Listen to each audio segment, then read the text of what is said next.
음, 음.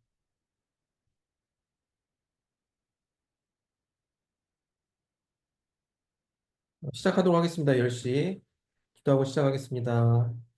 거룩하신 하나님 아버지, 오늘도 저희 이렇게 예배시 통독 또 다섯 번째 시간 허락하여 주시니 감사를 드립니다. 이렇게 날마다 하나님의 말씀을 이렇게 함께 읽으며 은혜를 나눌 수 있음이 우리에게 주신 하나님이 큰 기쁨인 줄 우리가 믿습니다.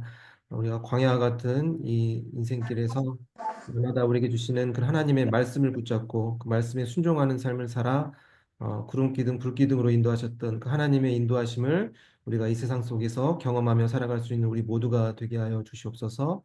그래야 우리 모두가 천국으로 향하는 길을 기쁨으로 날마다 걸어갈 수 있는 모든 우리 식구들 될 수 있도록 아버지 하나님께서 함께하여 주시옵소서. 오늘 이 시간 레위기의 말씀을 들을 때 우리 하나님이 거룩하신 것처럼 너희도 거룩하라 말씀하신 그 말씀이 우리 마음밭에 깊이 새겨지는 은혜의 시간 될 수 있도록 아버지 하나님께서 함께하여 주시옵소서.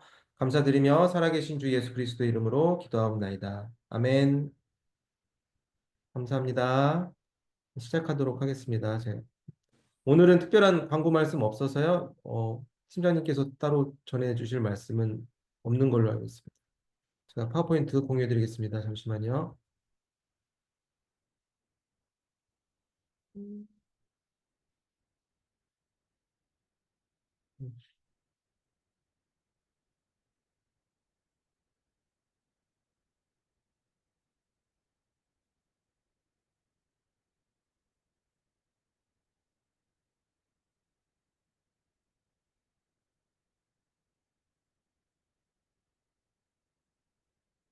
다들 보이시나요?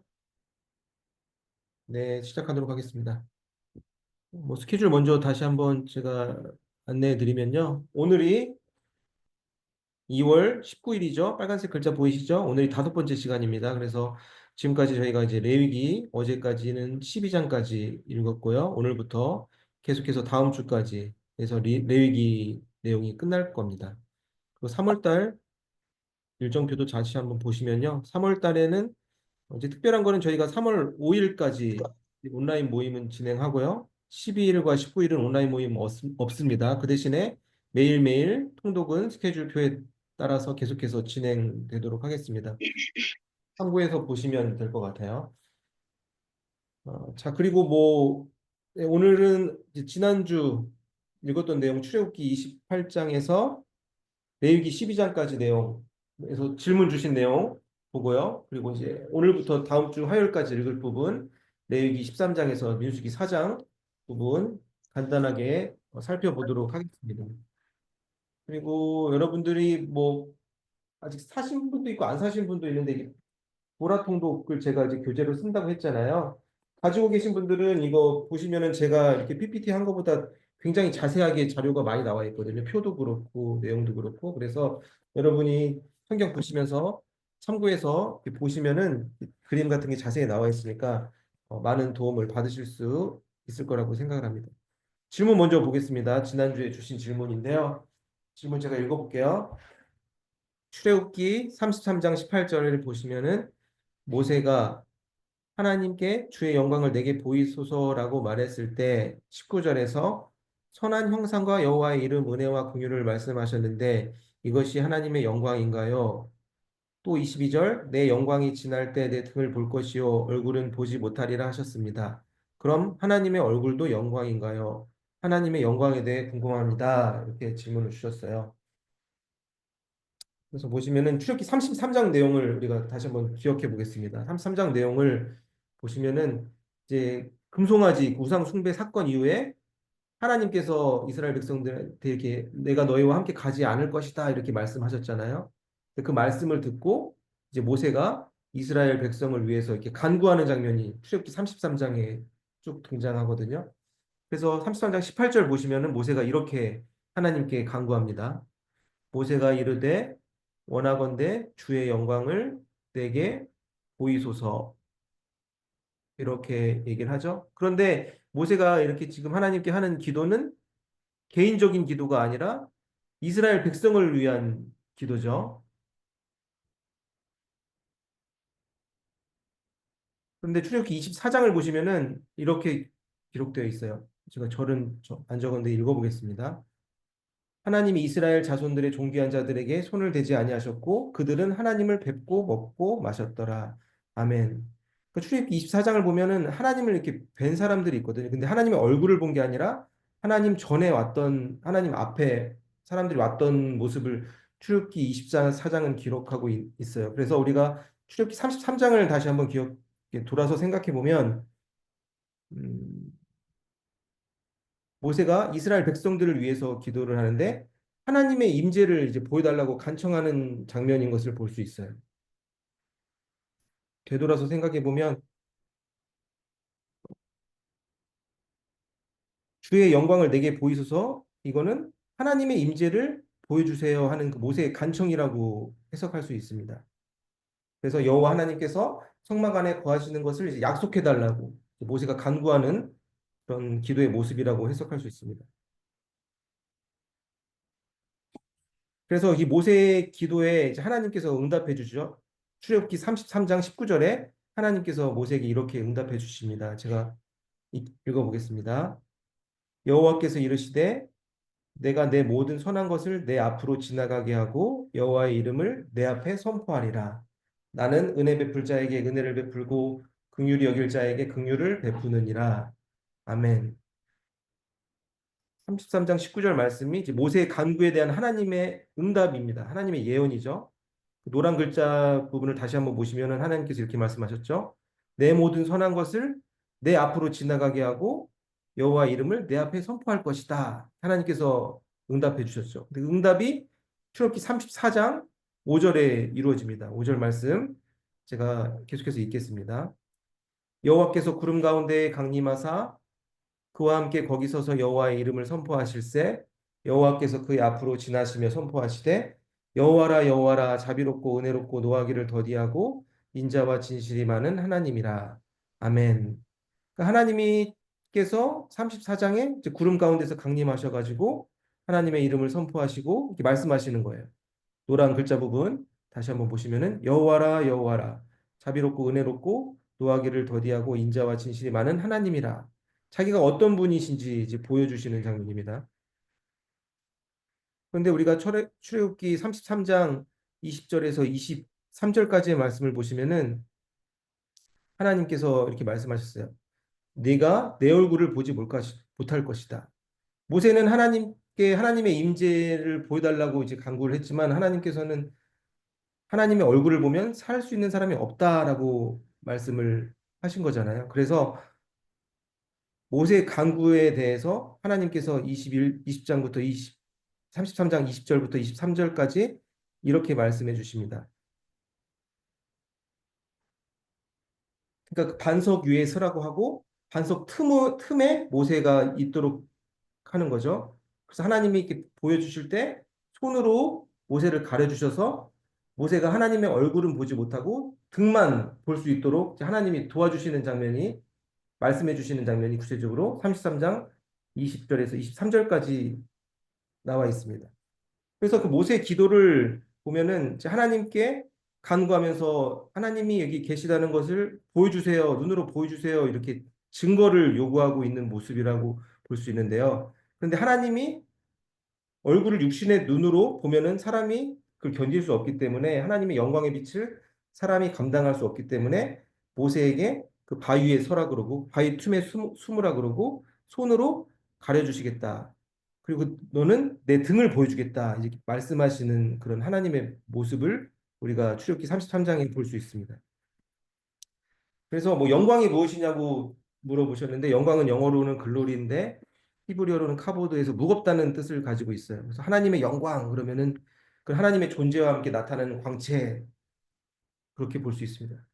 그래서 하나님은 영광은 하나님의 자신의 존재를 나타내 보여주시는 것을 하나님의 영광이라고 이해를 할 수 있어요. 그래서 하나님의 얼굴도 하나님의 영광입니까? 이렇게 물어보시면은 뭐 아니라고는 말하기가 어려울 것 같아요.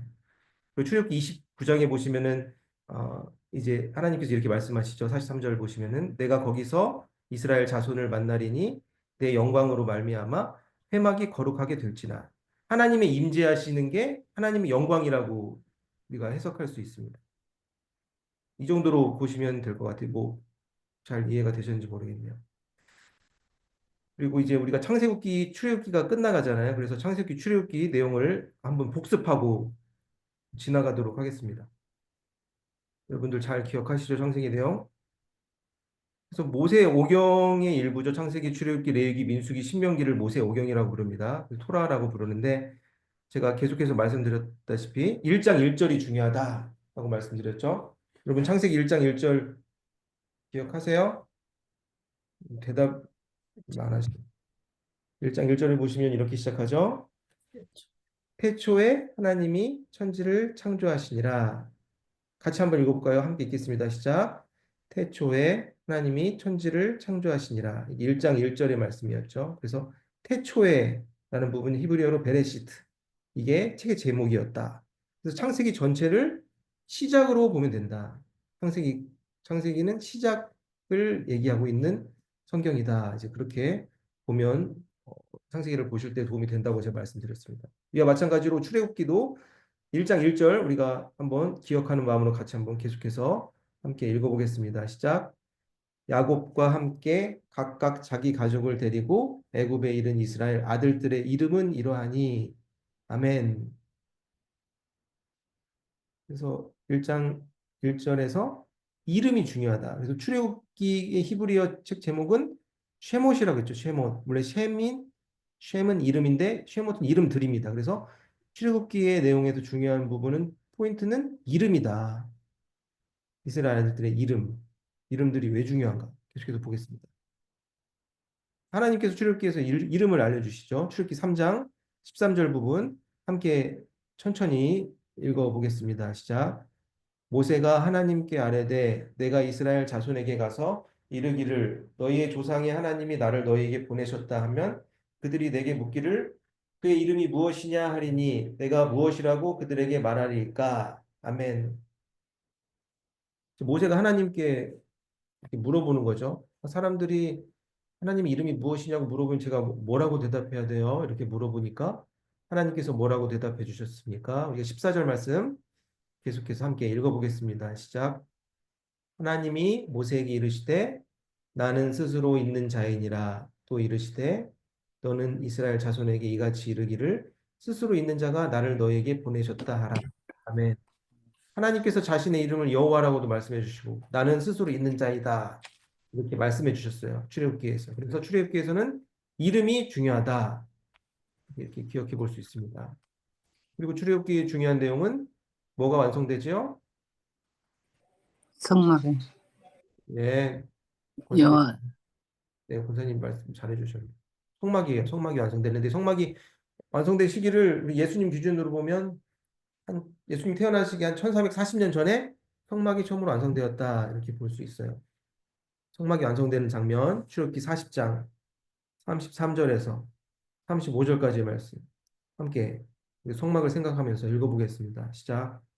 그는 또 성막과 제단 주위 뜰에 포장을 치고 뜰 문에 휘장을 다니라. 모세가 이같이 역사를 마치니 구름이 회막에 덮이고 여호와의 영광이 성막에 충만하매 모세가 회막에 들어갈 수 없었으니 이는 구름이 회막 위에 덮이고 여호와의 영광이 성막에 충만함이었으며 아멘. 제가 좀 전에 봤던 그 질문의 내용과도 겹치죠. 성막이 완성되자 어떤 일이 일어났습니까? 구름이 막 덮이고 여호와의 영광이 성막에 충만했다. 하나님의 임재가 성막에 있다. 이제 이렇게 보시면 돼요. 계속해서 반복해서 나오죠. 여호와의 영광이 성막에 충만하였다. 그 내용이 출애굽기 내용이 있었습니다. 그래서 하나님 영광의 임재를 성막에서 볼 수 있는데 그 하나님 영광 임재하는 내용을 우리 신약 성경에서도 찾을 수 있어요. 대표적으로 이제 마태복음 3장 16절에서 예수님이 세례 받으시는 장면에서 어떻게 하나님의 영광 임재가 일어나는지 함께 계속해서 읽어보시겠습니다. 읽습니다. 시작. 예수께서 세례를 받으시고 곧 물에서 올라오실새 하늘이 열리고 하나님의 성령이 비둘기같이 내려 자기 위에 임하심을 보시더니 아멘. 하나님 영광 임재하는 거예요. 성령도. 예수님께서 세례 받으실 때 하늘이 열리고 하나님의 성령이 비둘기같이 내렸다. 성막이 완성되고 하나님의 영광이 성막에 충만했다. 그거라고 이제 비슷하게 보시면 되죠. 사도행전 2장에도 하나님 영광의 임재 장면이 있습니다. 1절, 2절, 3절 우리가 잘 아는 말씀인데 함께 읽어보시겠습니다. 시작. 오순절 날이 이름에 그들이 다 같이 한 곳에 모였더니 호련히 하늘로부터 급하고 강한 바람 같은 소리가 있어 그들이 앉은 온 집에 가득하며 마치 불의 혀처럼 갈라지는 것들이 그들에게 보여 각 사람 위에 하나씩 임하여 있더니 아멘. 오순절 성령 강림하는 장면이죠.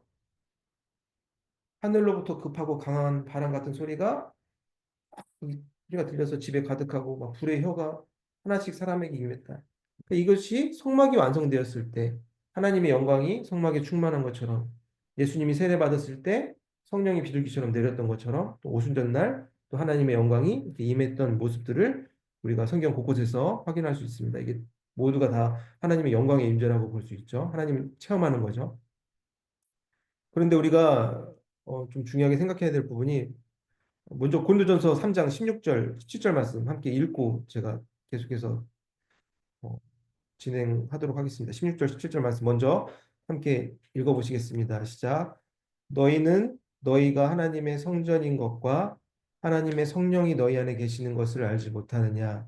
누구든지 하나님의 성전을 더럽히면 하나님이 그 사람을 멸하시리라. 하나님의 성전은 거룩하니 너희도 그러하니라. 아멘. 출애굽기에서 성막이 완성되고 그 건물에 하나님의 영광이 충만히 임했죠. 또 예수님께도 성령이 임하시고 오순절날 각 사람에게도 임했는데, 그러니까 이제 현재 오늘날 살아가는 우리들에게는 물론 뭐 교회 본당에 하나님의 영광이 충만하게 임할 수도 있지만 우리 각자 하나하나가 하나님의 성전이다. 저도 하나님의 성전이고 우리 최인숙 권사님도 하나님의 성전이고 모든 분들이 하나님의 성전이다. 그래서 성막에 하나님의 영광이 임한 것처럼 우리 개인에게 하나님의 영광, 성령이 임한다. 그렇게 해석할 수 있습니다. 우리가 하나님의 성전이다. 되셨죠? 보겠습니다. 이제 레위기 말씀 보겠습니다. 레위기 정말 읽기 싫은 부분인데 근데 여러분들은 열심히 잘 읽으시는 것 같더라고요. 매일매일 말씀 올라오는 거 보면서 제가 깜짝깜짝 놀라는데요. 저는 솔직히 재미가 없어가지고 계속 하는데 어떤 분들은 계속 재밌다고 막 말씀하시는 분들이 있더라고요. 그 내용 의미를 알면 참 재밌다. 그래서 제가 아직도 많이 모르는구나 이렇게 생각을 해봤습니다. 오늘 강의 보면은 이제 1번부터 10번까지 제가 목차를 좀 만들어 봤는데요. 이 순서대로 쭉 보겠습니다. 뭐 외우실 필요 없고 제목부터 해서 내일 결론까지 이렇게 쭉쭉쭉쭉 해서 함께 보도록 하겠습니다. 근데 뭐 다 다루지는 못할 것 같아요. 내용이 너무 많아가지고 막 너무 잔인하잖아요. 막 다 죽이고 막 피 뽑고 그래서 이게 조금 여러분 정신 건강에 안 좋을 것 같아서 그냥 간단하게 보고 제가 오늘 다시 정리하면서 보니까 희년이 빠졌더라고요. 희년 되게 중요한데 그래서 희년은 다음에 뭐 민수기나 신명기에서 또 나올 때 제가 다시 한번 그때 다룰 테니까 또 희년 안 다뤘다고 여러분들 너무 승질 내지 마시고 차분히 기다려 주시면 준비하도록 하겠습니다. 제목부터 보겠습니다. 제목 1장 1절이 중요하다고 했잖아요. 레위기 1장 1절 한번 읽어보겠습니다. 시작. 여호와께서 회막에서 모세를 부르시고 그에게 말씀하여 이르시되 아멘. 그래서 레위기의 책 제목은 뭐 히브리어는 바이크라라고 하는데 부르시다. 그가 부르시다. 이제 그런 의미예요. 그래서 부르심이 중요한 거예요. 부르심을 누가 부른 거죠? 저희 친구 엄마 아빠가 부른 게 아니고 누가 불렀다? 하나님이 부르셨다. 하나님이 이제 부르셨다. 이제 부르심 왜 부르셨나? 그거를 이제 생각을 하면서 레기 말씀을 보시면은 하나님께서 왜 이렇게 부르셨지? 모세를 부르시고 왜 우리를 부르셨지? 그렇게 그런 부분에 대해서 좀 이해하는 데 도움이 될 것입니다. 그래서 이스라엘 백성은 출애굽하고 얼마 후에 성막이 완성됐죠. 1년째 딱 되는 날 성막이 완성되었다라는 부분이 출애굽기 마지막 장에 이제 표시되어 있죠. 그래서 시간적 배경은 기억하시면 됩니다. 레이기 핵심 주제를 한 5가지 정도로 정리해 봤는데요. 좀 길지만 1번부터 5번까지 한번 천천히 읽어보겠습니다. 어떤 주제를 가지고 있는지. 시작. 이스라엘 백성은 자기의 죄를 뉘우치고 마음을 깨끗하게 하여 거룩한 삶을 추구해야 한다. 2번. 예배자는 하나님께 온전한 마음으로 예물을 드려야 된다. 3번. 제사장 영적 지도자는 외적으로 거룩, 내면을 거룩하게 해야 한다. 4번 보겠습니다. 속죄일, 의식. 인간이 스스로 완전히 깨끗하게 되는 것은 불가능하다. 5번. 속죄는 하나님의 은혜로 베푸시는 것. 속죄를 통해 인간이 죄를 용서받게 된다. 이러한 주제들을 담고 있습니다. 뭐 열심히 적으시는 분들도 계신데 저 나중에 드리니까 안 적으셔도 돼요. 자, 보겠습니다. 자, 3번. 여기 1장부터 8장까지 내용이죠. 이게 제사 부분이 나와요, 제사. 제사 떠올리면 저희 어렸을 때 한국에서 막 어른들께 막 향 피우고 막 그랬던 거 생각나는 분들도 계시죠? 제사 다들 드려보셨죠? 저도 되게 싫었는데 저희도 큰 집에서 드렸던 그 기억이 있어요. 근데 이제 구약 성경에서 말하는 레위기에서 다루는 제사는 뭐냐? 뭐 하나님과의 소통이다. 하나님께 소통을 위해서 레위기, 하나님께서 모세를 부르신 거다. 어떻게 소통해야 되는지 하나님과 소통의 방법을 알려주신 거죠, 구체적으로. 창세기부터 이렇게 쭉 말씀을 보면은 그 전에도 제사는 있었어요. 가인과 아벨도 하나님께 막 제사를 드렸잖아요. 아브라함도 막 제사를 드리고 제사를 드리는 장면들이 계속해서 등장을 하는데 이제 하나님께서 너무 친절하셔가지고 구체적으로 이제 어떻게 제사를 드려야 되는지를 알려주시는 거예요. 이러한 상황에서는 어떻게 제사 드리고 삶의 형편이 이런 분들은 뭐 돈 없는 사람은 뭐 비둘기로 드리고 다 맞게 각자 상황이라든가 그 형편에 맞게 어떻게 하나님과 소통을 해야 되는지를 구체적으로 알려주시는 그런 제사의 모습들이 이제 출애굽기와 레위기에 담겨져 있다라고 보실 수 있습니다. 그래서 제사를 보면은 이게 예배의 원형이라고 볼 수 있어요. 우리가 주일날 막 금요일날 예배 드리잖아요. 하나님과 이렇게 소통하는 그런 건데 얼마나 이렇게 자세하게 하나님께서 구체적으로 그리고 사람이 막 많은 정성이 들어가잖아요. 그래서 예배의 원형, 정신, 정성 등을 우리가 레위기 그 제사 구체적인 그런 과정들을 보면서 떠올릴 수 있다. 이 정도로 하겠습니다. 그래서 대표적인 제사 5가지 지난 주일에도 배웠는데 뭐 다 기억 못 하실 거예요, 여러분들. 뭐 기억하시는 분도 계시겠지만. 그래서 크게는 3가지, 2가지로 나누는데 번제, 소제, 화목제를 묶어서 생각하고 속죄제, 속건제를 또 나눠서 이렇게 2가지로 분류를 하면 좋다, 이해하기 좋다 제가 말씀드렸죠. 번제, 소제, 화목제는 좀 기쁜 상황인 거예요. 자발적으로 누가 시켜서 하는 게 아니라 예를 들면 뭐 새벽기도 느낌으로 볼 수 있어요. 새벽기도. 아니, 새벽기도가 아니에요. 그냥 의미만 보는 거예요. 새벽기도 누가 나오라고 막 하지 않잖아요. 그냥 알아서 나오시잖아요. 그러니까 내가 하나님께 다 드리고 일상을 감사하고 화목제 같은 경우도 함께 밥 먹는 거. 그래서 향기로운 냄새라는 표현이 이 번제, 소제, 화목제에는 있다. 그런데 그 속죄제, 속건제는 좀 다르다. 자발적인 제사가 아니라 이건 무조건 드려야 돼. 강압 무조건.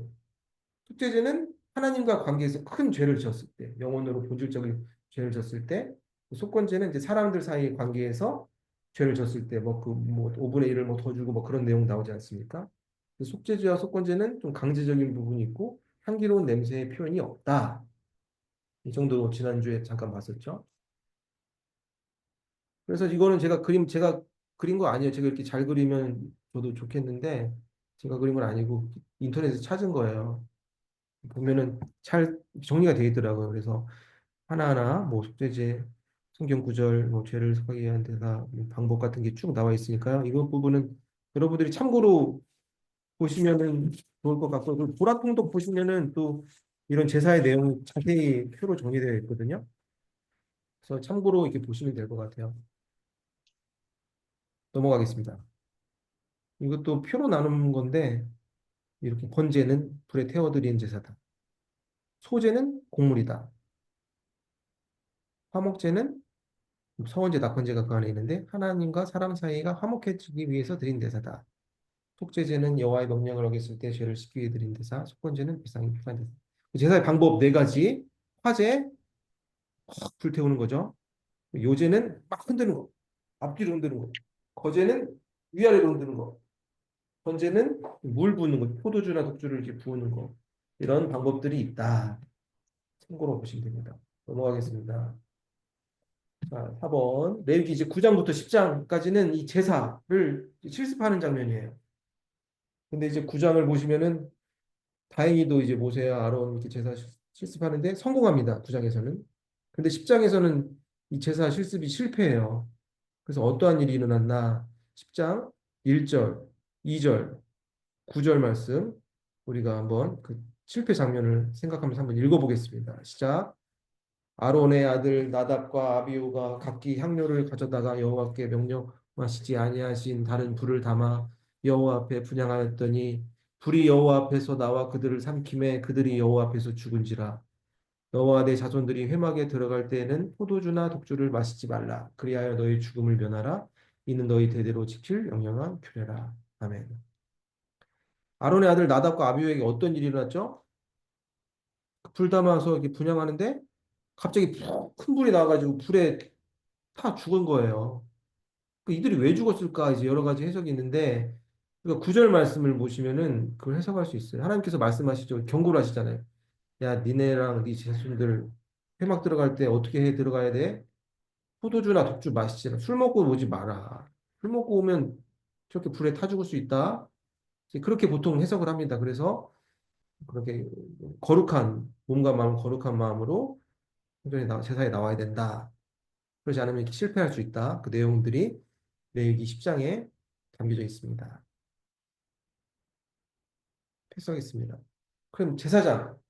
제사장은 어떤 사람들이 제사장이 됐을까? 제사 지내는데 영어로 이제 프리스트라고 나왔죠. 프리스트는 뭐 신부라고도 표현하는데 구약 성경에서는 프리스트라고 표현되어 있습니다. 영어로. 그럼 어떤 사람들이 제사장이 되었는지 우리가 출애굽기 28장 1절 말씀 함께 읽어보겠습니다. 시작. 너는 이스라엘 자손 중 내 형 아론과 그의 아들들 곧 아론과 아론의 아들들 나답과 아비후와 엘르아살과 이다말을 그와 함께 내게로 나오게 하여 나를 섬기는 제사장 직분을 행하게 하되 아멘. 누가 그러면 제사장 직분이 됐죠? 제가 친절하게 이렇게 노랗게 해놨죠? 아론과 그의 아들들이 제사장 직분이 됐다. 그러니까 레위 지파 안에서도 모두가 제사장이 아니라 이제 각자가 다른데 하는 일들이 아론과 그의 아들들이 제사장 직분을 행하게 됐다. 이렇게 기억하시면 됩니다. 한번 보겠습니다. 자, 5번. 레위기 11장부터 15장까지는 어떤 내용이 담겨져 있나? 정결 규정에 대한 내용이 담겨져 있습니다. 속죄 다음으로 이제 그럼 어떻게 하면 이제 거룩해질 수 있나? 그러면은 정결, 거룩을 위해서 우리가 예방해야 되는 것들이 무엇인가?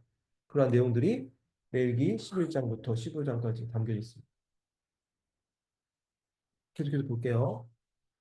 정결법이 뭐냐? 간단하게 정리해 보면 하나님과 같이 거룩해지자. 그래서 뭐막 음식들 막 부정한 것들 쭉 나오지 않습니까? 그래서 대표적으로 제가 본 게 11장 7절 말씀. 이거는 뭐 저 혼자 읽어볼게요. 이렇게 나와 있어요. 돼지는 굽이 갈라져 쪽발이로 내 책임지를 못함으로 너에게 부정하니 아멘. 돼지 부정하라고 이제 먹지 말라고 하시죠. 그래서 왜 그랬을까? 돼지. 우리 여러분들 돼지 다 드시죠? 삼겹살 맛있잖아요. 우리가 부정한 거 먹는데 어떡하나 이제 막 그렇게 걱정하시는 분도 될 수 있는데 그때 그 상황에 하나님께서 주신 명령이다. 뭐 지금까지 이게 돼지 먹지 말라고 하는 건 아니다. 보통 현대 크리스찬들은 이렇게 보거든요. 그럼 이게 그걸 또 사회학적으로 그걸 막 해석한 분들이 계셔서 제가 참고로 봤는데 그럼 하나님이 돼지 왜 그때 먹지 말라고 하셨나? 1번 너무 맛있어서 마음을 뺏길까 봐 너무 맛있으니까 먹지 말라고 하신 게 아닌가. 이렇게 뺏어가는 분도 있고 두 번째로는 이 돼지 때문에 전염병이 돌 수도 있습니다. 그때 막 이동하고 있잖아요. 이동하는데 그 전염병이 돌 수 있으니까 먹지 말라고 했을 수도 있다. 그리고 돼지는 이게 유목이 안 된대요. 돼지는 집에서 키우는 가축이잖아요. 그래서 멈춰서 키워야 되는데 계속 이동하면은 니네들이 힘드니까 하나님께서 돼지 먹지 말라고 키우지 말라고 하신 거 아닌가. 그런데 뭐 결론적으로 율법은 영원히 지속되는 것이 아니다. 그때 당시에 하나님께서 그렇게 해주신 이유가 있다. 하나님의 사랑의 표현이다. 우리를 뭐 미워해서 돼지 먹지 말라 맛있는데 먹지 말라고 하신 게 아니다. 그렇게 이해할 필요가 있습니다. 디모데전서 4장 4절 5절의 말씀 우리가 함께 먼저 읽어보겠습니다. 시작. 하나님께서 지으신 모든 것이 선함에 감사함으로 받으면 버릴 것이 없나니 하나님의 말씀과 기도로 거룩하여집니다. 아멘. 이제 신약 세대잖아요. 신약 때 디모데전서에서 이렇게 표현하고 있는 거예요. 하나님께서 지으신 모든 것이 선하다. 거룩해질 수 있다. 어떻게 거룩해질 수 있다? 하나님의 말씀과 기도로 거룩하여집니다. 거룩해질 수 있다. 그래서 결론은 돼지 먹어도 된다. 죄책감을 갖지 않아도 된다. 그리고 레위기 14장 보시면 이제 나병 환자에 대한 또 이렇게 막 정결 에 나오거든요. 그 제사장 데려가가지고 막 격리시키고 그런 장면들이 쭉 자세히 나와요. 그래서 이거 보면서 아니 그 하나님 사랑이 없으셔서 나병 환자 이렇게 격리시키고 왜 그러냐? 그런데 우리가 좀 이게 커다랗게 봐서 그때 많은 수의 이스라엘 백성들이 이동하는데 이분들이 어떻게 보면은 나병 환자 때문에 전체적으로 건강에 문제가 생길 수도 있으니까 이동하는 이스라엘 백성들을 위해 하나님께서 보여주신 그런 사랑의 방법이다 이렇게 이해하시면 됩니다. 하나님께서 뭐 나병 환자 미워하셔가지고 그런 거 아니냐 그런 거 아닙니다. 여러분 이렇게 보시면 될 것 같아요. 자, 6번. 자, 레위기 16장에서는 속죄일에 대해서 나와요. 속죄일 되게 중요한데 영어로 보시면 데이 오브 어토먼트라고 하는데 속죄하는 날, 뭐 대속죄일 이렇게 보시기도 합니다. 이 속죄일이 무엇인지 레위기 16장 29절, 30절 함께 읽겠습니다. 시작. 너희는 영원히 이 규례를 지킬지니라. 일곱째 달 곧 달 10일에 너희는 스스로 괴롭게 하고 아무 일도 하지 말되 본토인이든지 너희 중에 거류하던 거류민이든지 그리하라. 이 날에 너희를 위하여 속죄하여 너희를 정결하게 하리니 너희의 모든 죄에서 너희가 여호와 앞에 정결하리라. 아멘. 이스라엘 전체 백성을 위해서 이제 속죄하는 날이 대속죄일입니다. 속죄일이 어떻게 유래됐냐 보시면은 모세가 이제 두 번째 시내산에 올라갈 때 40일 금식 후에 올라갈 때 십계명을 이제 받아온 날이 그 날을 기념해서 7월 이건 유대력입니다. 유대력 7월 10일로 속죄일을 지킨다. 그래서 이제 우상 숭배했던 이스라엘 백성에게 하나님께서 십계명을 다시 허락하신 날을 기억해서 이스라엘의 죄를 용서한다는 의미를 가지고 있는 게 속죄일이다. 대속죄일 7월 10일 유대력의 유래가 되었다. 보시면 됩니다. 속죄일에 어떤 일이 일어나냐? 이날만 성막에서 지성소 문이 열립니다. 그 성막이 어떤지 머릿속에 여러분 들어가 계시죠? 제가 그림으로 설명해 드리고 싶은데 아무튼 보라통도 보시면은 성막 그림이 있거든요. 또 보시면 뒤편에 있어요. 뒤편 지성소 문이 속죄일만 열려서 대제사장이 자신들의 죄를 위해서는 홍소피 가져가고 이스라엘 백성을 위해서는 염소피 가져가서 이제 뿌리는 거죠. 그러니까 이 대제사장이 이스라엘 백성 전체의 죄를 회개하기 위해서 대표로 들어가서 회개하는 날이 속죄하는 날이 대속죄일이다. 그리고 이후 이제 제비 뽑은 염소에게 만수에서 아사셀 지역으로 수염소를 이제 광야에 안수하고 막 풀어놓는 장면이 있죠. 그 장면도 이제 레위기에 보시면은 나옵니다. 나중에 보시면은 이해가 될 거예요. 넘어가겠습니다. 그래서 이 속죄일을 연결시켜 생각해 보면 우리가 법계의 중요성을 우리가 떠올릴 수 있어요. 법계는 영어로 하면 더 아크 오브 더 커버넌트라고 하죠. 아크가 우리가 노아의 방주도 아크라고 하잖아요. 그 아크는 이게 나무로 만든 걸 아크라고 보시면 돼요. 그래서 법계라고도 부르고 성계라고도 부르고 언약계라고 부르는데 다 같은 말입니다. 이 법계가 무엇인지 출애굽 25장 21절 22절 이렇게 설명하고 있는데요. 이 말씀 함께 또 천천히 힘내서 읽어보겠습니다. 시작. 속죄서를 궤 위에 얹고 내가 내게 줄 증거판을 궤 속에 넣어라. 거기서 내가 너와 만나고 속죄서 위 곧 증거궤 위에 있는 두 그룹 사이에서 내가 이스라엘 자손을 위하여 내게 명령할 모든 일을 내게 이르리라. 아멘. 속죄소를 궤 위에 얹어라. 해석이 잘 그림이 안 그리셔지죠? 이렇게 돼 있는 거예요. 여기 보시면은 지금 천사들 날개 두 개 있는 거 보이시죠? 뚜껑. 요게 속죄소인 거예요, 속죄소. 그림 보시면 이 안이 지금 전체가 성게라고 보시면 되고요. 그래서 속죄소를 영어로 보면 어토먼트 커버라고 나와 있잖아요, 영어로. 그러니까 이 안에 아래 금색 지금 이 사람 두 사람 제사장 앞에 있는 앞에 있는 게 금색이 법궤고 위에 있는 게 뚜껑이다. 근데 뚜껑이라고 안 부르고 뭐라고 부른다? 속죄소라고 부른다. 아토먼트 커버. 그래서 법궤를 덮는 덮개고 이때 대속죄일에 대제사장이 아까 말씀드린 것처럼 그 희생제물의 피를 들고 와서 이 지성소에 들어와서 피를 뿌린다. 이 장면이 레위기 16장에 자세히 나오는데 되게 중요한 장소죠. 성막에 보면 어떻게 보면 가장 중요한 장소라고 할 수 있어요. 인간의 죄를 용서해 주는 장소, 화목이 이루어지는 장소, 죄를 용서받고 하나님과 화목되는 장소. 그래서 속죄소는 우리가 성경 전체로 해석하면 예수 그리스도를 상징한다라고 이해할 수 있습니다. 그만큼 중요하다. 여기 속죄소 보이죠? 여기 무릎 꿇고 절하고 있습니다. 보이시죠? 깜짝이야. 자, 그래서 히브리서 9장 11절, 12절에 이렇게 또 기록하고 있습니다. 11절, 12절 말씀 함께 읽어보겠습니다. 시작.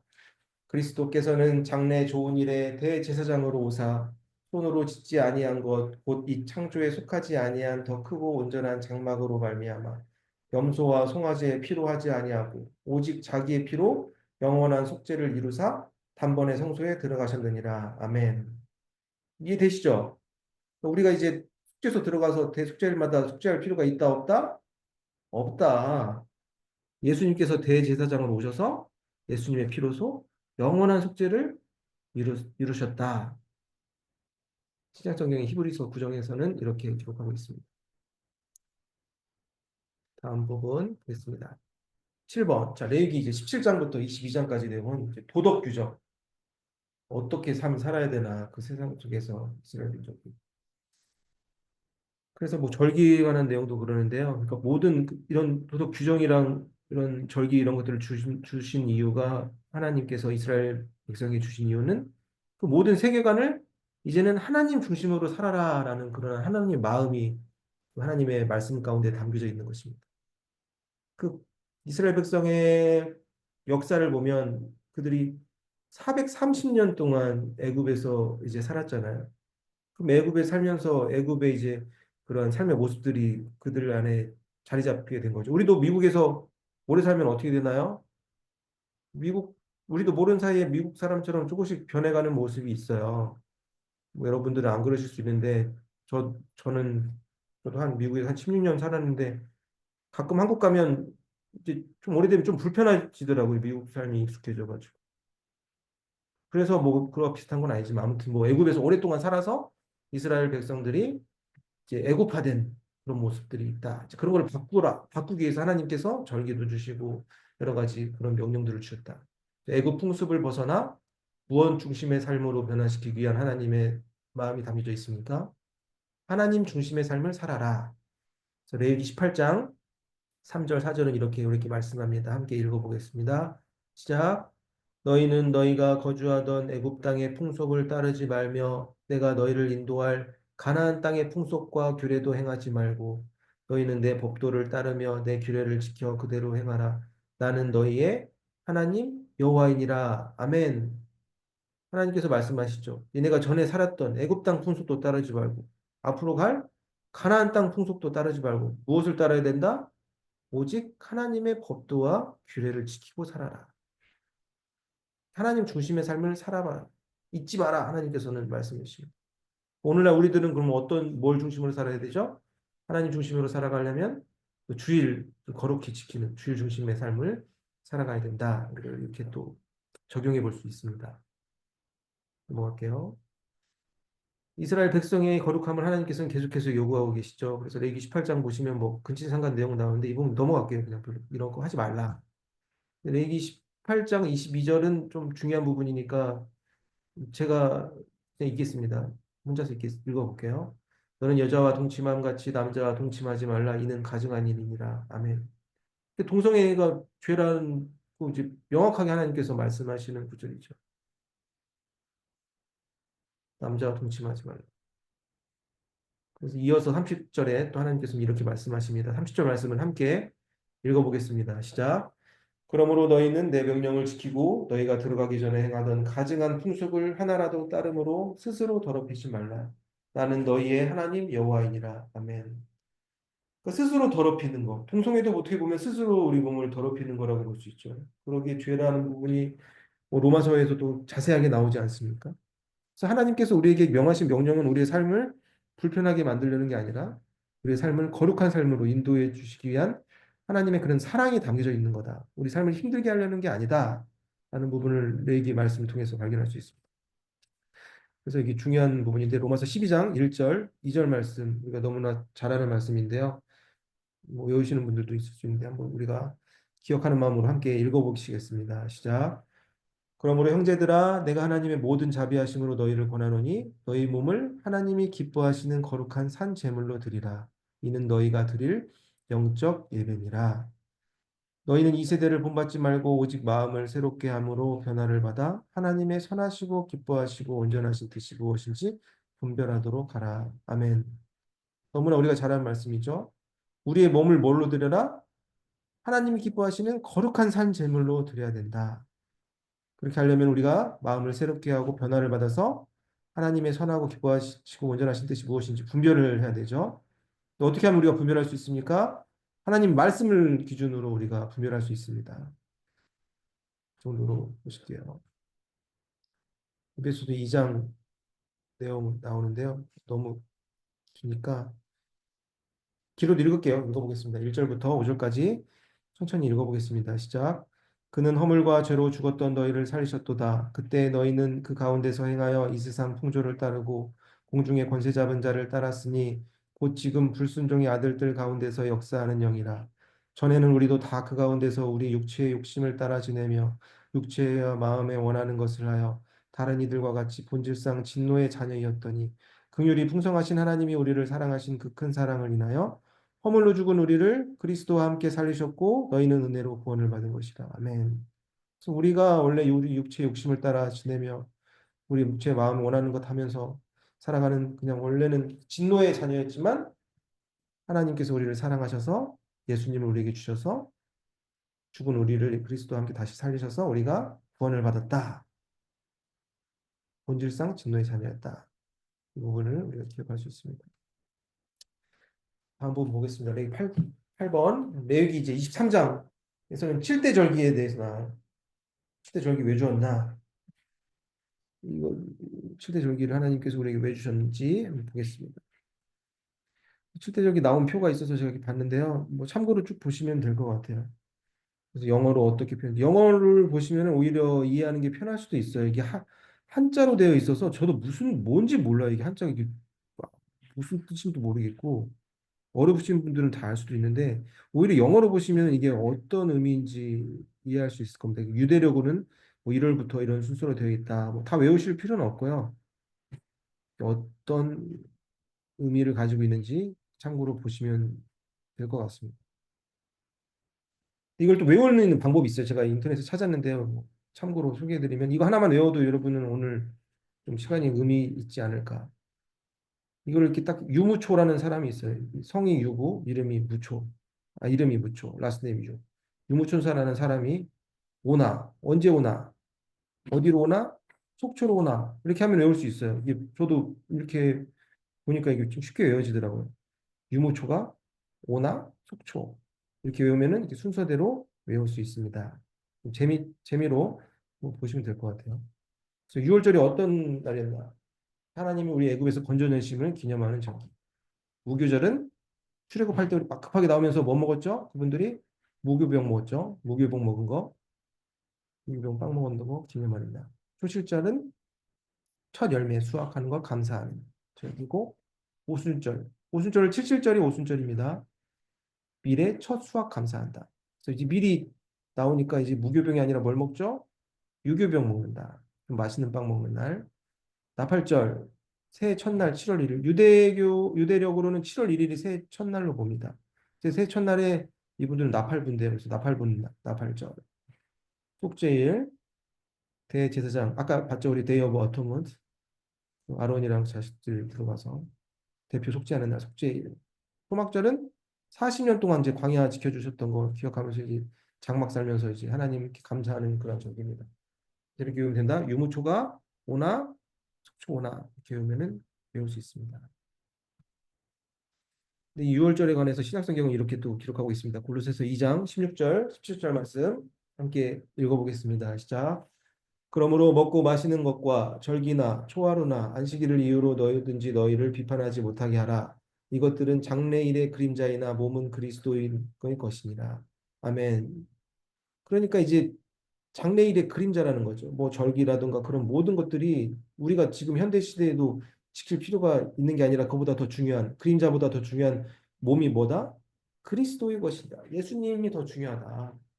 뭐 그런 절기를 지키는 것보다 이제 예수님을 더 기억하고 우리가 예배드리는 삶을 살아가는 게 더 중요하다. 골로새서 2장에서는 이렇게 표현하고 있습니다. 넘어갈게요. 이제 9번 거의 다 왔어요. 9번에서 레위기 27장에서는 11조에 관한 내용이 있습니다. 11조에 관한 내용 함께 읽어보겠습니다. 27장 30절 읽습니다. 시작.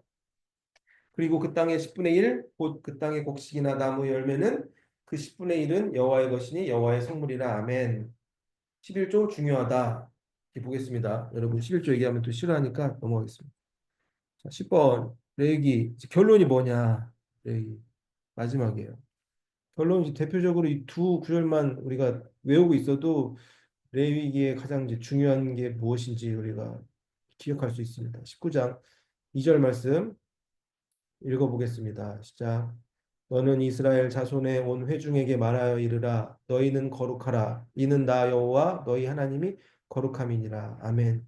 너희는 거룩하라. 하나님이 거룩함이다라는 표현이 레위기에 정말 많이 나와요. 세보진 않았는데 그래서 레위기는 하나님이 거룩하시니까 우리도 거룩하라는 하나님의 명령, 하나님의 부르심, 바이크라. 하나님께서 모세를 부르셨다. 하나님께서 우리를 부르셨다. 거룩하라고 부르셨다. 그래서 거룩은 히브리어 보면 카도시라고 하는데 구별되다라는 표현이 있어요.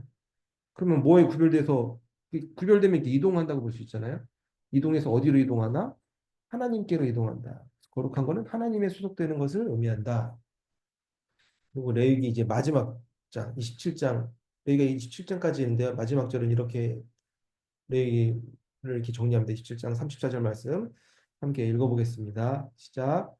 이것은 여호와께서 시내 산에서 이스라엘 자손을 위하여 모세에게 명령하신 계명이니라. 아멘. 이렇게 하고 레위기가 끝나거든요.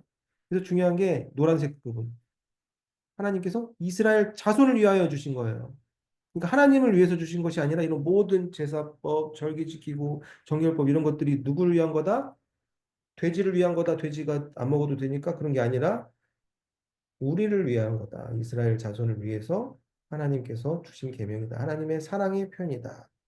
감동이 있다. 자세히 보면 이 정도로 하고 레이기 마치겠습니다. 이거는 뭐 제가 참고로 적었는데요. 이제 창세기 출애굽기 레이기까지 끝나면서 레이기 힘든 거 끝나면서 여러분하고 같이 다시 한번 우리가 다짐하는 마음으로 제가 한번 적어봤습니다. 하나님 저에게 말씀해 주시옵소서. 제가 여기 있습니다. 우리가 성경 통독한 이유죠. 하나님 말씀을 계속 읽는 이유가 우리가 무슨 역사를 공부하는 것도 아니고 그러니까 성경 무슨 공부해서 무슨 박사 되려는 것도 아니잖아요. 저도 잘 모르는데 날마다 우리에게 주시는 하나님의 말씀이 있다고 저는 생각을 해요. 하나님의 뜻이 말씀 가운데 있으니까 우리가 하나님의 뜻을 그 말씀 통해서 잘 계속해서 발견해 보자. 파이팅 하자. 의미로 적어봤습니다. 여기까지 있고 이제 민수기 초반 한번 볼게요. 민수기에서 목차 이제 4번까지 볼 텐데요. 제목하고 이제 모세 하나님의 약속 시간 배경까지만 보고 마치도록 하겠습니다. 다 끝났으니까 조금만 힘내주세요. 자, 제목 1장 1절이 중요하다고 말씀드렸죠. 1장 1절 함께 읽어보겠습니다. 시작. 이스라엘 자손이 애굽 땅에서 나온 후 둘째 달 첫째 날에 여호와께서 시내 광야에서 모세에게 말씀하여 이르시되 아멘. 1장 1절을 보시면은 민수기는 영어로 넘버스 이렇게 막 민수기 뭐 백성들 숫자 막 이렇게 또 해석을 하는데 히브리어 성경은 뭐라고 되어 있냐? 광야에서라는 표현이 있어요. 레위기는 뭐였죠? 부르셨다죠. 민수기는 뭐다? 광야가 중요하다. 광야는 영어, 히브리어로 미드바라고 하는데 광야에서 있었던 일이에요. 이제 광야에 40년 동안 살아갔던 이스라엘 백성들의 이야기가 민수기에 담겨져 있다. 이제 그런 개념을 가지고 민수기를 보시면은 도움이 됩니다. 그렇습니다. 그러면서 이제 모세에 관한 이야기가 자세한 설명들이 나오는데 민수기 먼저 33장 2절 말씀 읽어보겠습니다. 시작. 모세가 여호와의 명령대로 그 노정을 따라 그들이 행진한 것을 기록하였으니 그들이 행진한 대로의 노정은 이러하니라. 아멘. 뭐 모세 오경을 가지고 뭐 학자들은 모세가 썼네 안 썼네 모세가 썼는데 어떻게 모세 죽은 게 뭐 나오네 막 그런 얘기들이 많은데요. 기본적으로 뭐 신약 성경을 보시면 예수님도 모세가 기록한 것이라고 이렇게 표현하고 민수기도 보시면 33장에 분명히 이렇게 기록하고 있죠. 모세가 기록했다 이렇게 나왔다. 모세가 저자다라고 이해할 수 있습니다. 민수기 12장 3절을 보시면은 저희 이 구절 되게 좋아하거든요. 3절 한번 읽어보겠습니다. 시작. 이 사람 모세는 온유함이 지면의 모든 사람보다 더하더라. 아멘. 제가 이 구절 좋아하는 이유가 저희 아버지께서 옛날 저보고 모세처럼 온유하라고 맨날 말씀하셔가지고 기억이 나요. 그래서 성경 인물들 보면 다 특성이 있잖아요. 근데 모세는 어떤 사람이었다? 막 온유한 사람이었다. 또 민수기 내용을 통해서 할 수 있습니다. 그리고 영어로 민수기를 보면 넘버스라고 해서 인구 조사를 2번 하는 내용들이 담겨져 있습니다. 민수기. 3번. 그래서 하나님의 약속을 우리가 다시 한번 기억해 볼게요. 창세기, 출애굽기, 레위기, 민수기를 계속 통해서 무엇을 이루기 위한 지금 여정들이 일어나고 있습니까? 하나님의 약속이 이루어지는 과정이에요. 그래서 하나님의 약속, 우리가 예전에 봤던 창세기 12장 1절, 2절 말씀, 하나님의 약속 내용을 다시 한번 함께 읽어보겠습니다. 시작. 여호와께서 아브라함에게 이르시되 너는 너의 고향과 친척과 아버지의 집을 떠나 내가 내게 보여줄 땅으로 가라. 내가 너로 큰 민족을 이루고 내게 복을 주어 내 이름을 창대하게 하리니 너는 복이 될지라. 아멘. 이 하나님의 약속을 이루기 위해서 하나님께서 이스라엘 백성을 출애굽시키고 성막 지으라고 하고 절기 지키라고 하고 또 광야에서 여러 가지 이런 시간들을 허락하셨다. 하나님의 약속을 이루기 위한 과정이다. 하나님의 약속이 어떻게 이루어지나 민수기 24장 9절 말씀 읽어보겠습니다. 시작. 꿇어앉고 누움이 수사자와 같고 암사자와도 같으니 일으킬 자 누구이랴. 너를 축복하는 자마다 복을 받을 것이요 너를 저주하는 자마다 저주를 받을지로다. 이게 발람인가 발락이 얘기하는 장면인데요. 이스라엘 백성들을 향해서 얘기하는 거죠.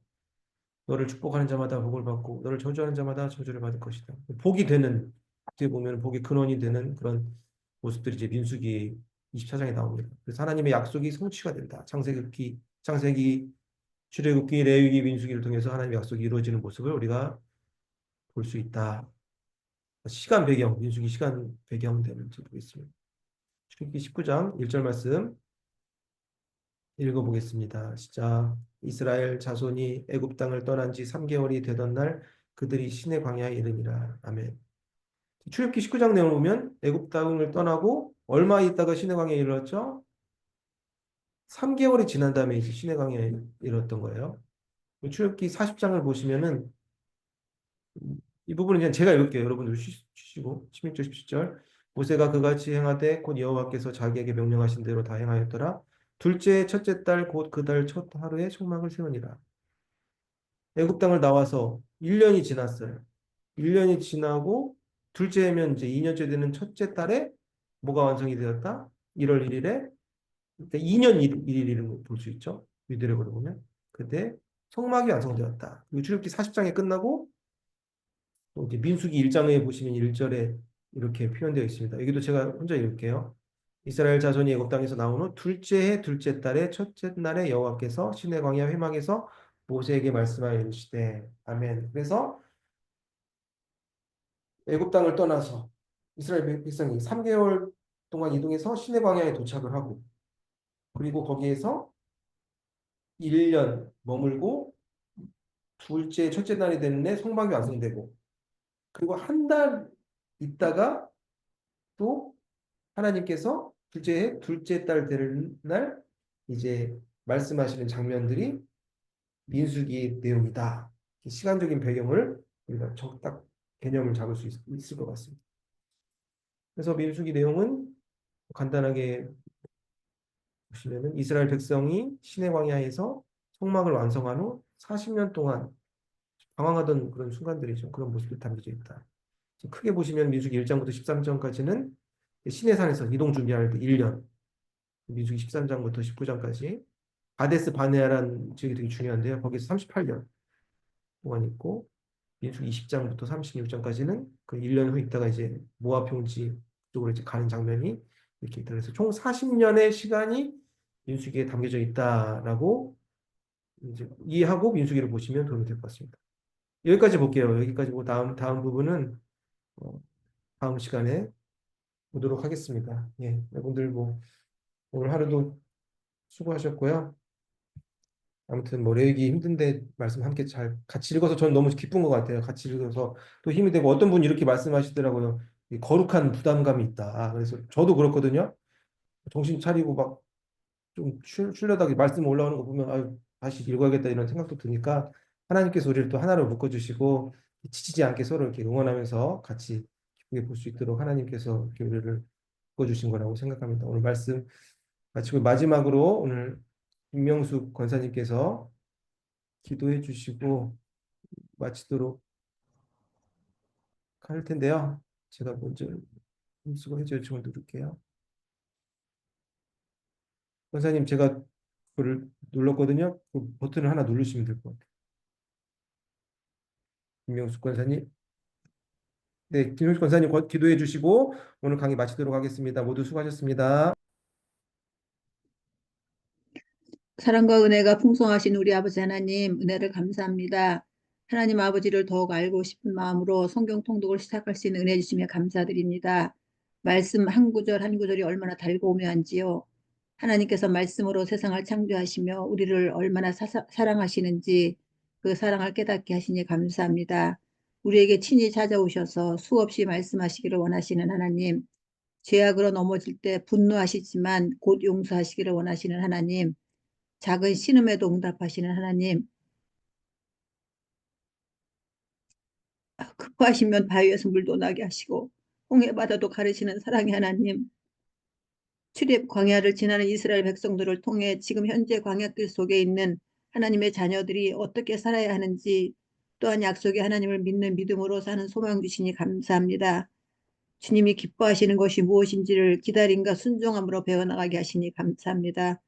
말씀을 읽으며 우리의 삶 속에서 매일 회개와 용서와 믿음으로 성장하기를 소원합니다. 성경 통독반을 인도하시는 황만호 목사님, 주님 앞에 늘 겸손한 마음과 신실한 마음으로 붙들어 주실 줄 믿습니다. 목사님께 말씀의 은사와 기도의 은사와 지혜의 은사를 풍성하게 채워주시기를 간구합니다. 신실하게 수고하시는 팀장님의 수고를 받아주시고 이 수고가 주님께 기쁨 되실 줄 믿습니다. 우리를 사랑하사 이 땅에 오신 예수님의 이름으로 기도드렸습니다. 아멘.